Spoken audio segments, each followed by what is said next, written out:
I think it was Jack's idea. Or maybe it was Mindy who came up with it. You know, if I do try and really think about it. Well, maybe it could have actually even been me who decided we play it. I've spent hours trying to pierce my memory back together, more to pass the time and distract myself. But it's all irrelevant. It doesn't matter now. Maybe it never did. Mabel was turning 30, and it was up to us to plan the party. We were all nostalgic about childhood memories, so we decided to go all-out frogs in the pond jelly cups with Freddo frogs, hot dogs, and fairy bread, and we wrapped up prizes in newspaper for Pass the Parcel. Pin the Tail on the Donkey and Twister were set up ready to play. The Spice Girls were blaring on Spotify. Mabel's eyes lit up when she walked into the room, and her smile was worth all the effort we put in. We danced and played games, and as the sun started to set and it grew darker outside, someone suggested turning off the lights, S&D playing Murder in the Dark. There were oh-hays and ah-hays, laughter, as people remembered a game they most likely hadn't played since primary school.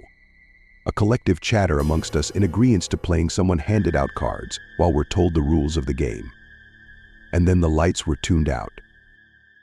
For those of you who don't recall, these are the basic premise of the game's rules. You'll need a pack of cards. Instructions: sort through a deck of cards and find the following: an ace, a jack, a king, a queen, and number cards for the amount of remaining people. If 6 people were playing, you would need 2 number cards. Each card means something. The ace is the murderer, the jack is the detective, the king is the detective if the jack dies, and the queen is the detective if the jack and the king both die. The number cards just walk around for the beginning of the game.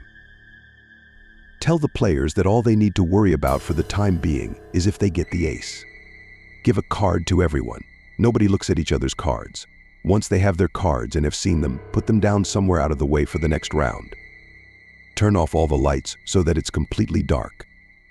Everyone begins to spread out and walk about slowly, and try not to laugh or talk. Players aren't allowed to stick together in this game. During this time, the murderer is seeking victims. When he finds someone alone, they quietly brush their shoulder and whisper, "You're dead." As an alternative, the murderer could clamp their hand over the person's mouth to avoid the person screaming, and then whisper, "You're dead." The dead player drops to the ground, dead and cannot speak or move. The murderer may or may not hide the person they just killed in a hiding place. It is not advisable, however, due to the risk involved in getting caught. When a player sees a person lying down, they ask, "Are you dead?" The person simply nods yes or shakes their head no, but they must tell the truth. If they nod, the person who found them shouts "Murder in the Dark," and the lights are put on. The murderer may not murder victims any longer, and all the alive players assemble where the dead person was found. The players who are not present are noted as dead. The detective sits in a chair in front of all the others who are on the floor. She asks questions to each person, i.e., where were you when someone yelled "Murder in the Dark"? Who do you think is the murderer and why? Etc. When the detective has enough information and think they are ready, they say "final accusation" and ask one person, "Are you the murderer?" It is very important that the person answers truthfully at the final accusation. If they are the murderer, then they must say yes. If correct, players pick new cards and the game starts again. If wrong, then turn out the lights and carry on. Our rules were a bit different though. It was added in that it would be a last man standing game instead. We wouldn't have a detective, we would have a murderer, murderees, and possibly one lone survivor. If someone did survive, whoever who was still alive when the egg timer went off in 60 minutes would be the winner. If the murderer had successfully killed everyone and there were no survivors, then they had won the game. I'll admit, it was spooky. There's just something unnerving about being in a room full of people that you cannot see, but you can feel their body heat or hear them breathing. I began to walk around softly, careful to make as less noise as possible. As I wasn't the killer, I had no good card, I was just a waiting victim, so I wanted to hide and try and bide my time, staying alive as long as possible. It didn't take long to find the first body. I could tell it was Mabel from the way the long blonde hair trailed along the carpet. I whispered, "Are you dead?" and I guess she mustn't have heard me because I didn't see her nod. I moved on quickly, going into the spare bedroom. I didn't risk shutting the door behind me, I just went to hide under the bed.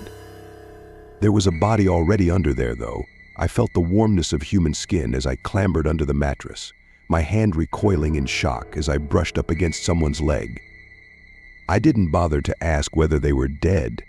I mean, I guess it was cheating a bit, but we were alone, and they were certainly doing a good enough job of playing dead it seemed just silly to ask. I heard the muffled scream down towards the other end of the house, the first victim I'd heard to make any noise, and knew it was safe to make my move out of the bedroom to a better spot. I nearly tripped on the bodies that were splayed out on the floor, in the hallway and the kitchen. Whoever had the murderer card was certainly taking the game seriously and playing to the best of their ability. I had yet to come across anyone else walking around and was starting to think I might actually have a chance of winning, depending on how much longer was on the egg timer, of course. I made a beeline to the kitchen to check how much time we had. It honestly felt like the game had gone on forever, and I was shocked to feel the broken pieces of the egg timer on the kitchen bench. I looked at the clock on the microwave, the green numbers burning into my eyes. We had been playing for over 3 hours. Something didn't feel quite right. I tiptoed back into the hall to Mabel, leaning down to whisper to her that we'd been playing way too long, but then I felt something wet and slippery on my hands when I knelt down next to her. It was blood. I stifled a scream as my hands roamed and I realized the birthday girl had had her head caved in. I backed away slowly, tears streaming down my face as I quietly made my way to the front door. I let myself out and ran across the road, banging on the neighbor's door, while constantly glancing behind me to see if I was being chased. The neighbors nearly fainted when they saw me covered in blood and screaming, but they calmed me down by showing me they had double-locked their door and called the police. They don't know who killed all my friends. Everyone who was meant to be at the party was still in the house, slaughtered. It's taken so much therapy and I'm still not sleeping at night. I wish I could go back and help my friends. I didn't know, but the blame remains. I got a letter in the mail today, though. It was a congratulations card, and written inside said last one standing winner care to rematch. After all, the last game was so fun. I'll see you soon, when darkness comes. So my advice, don't play childhood games. They could have dire consequences.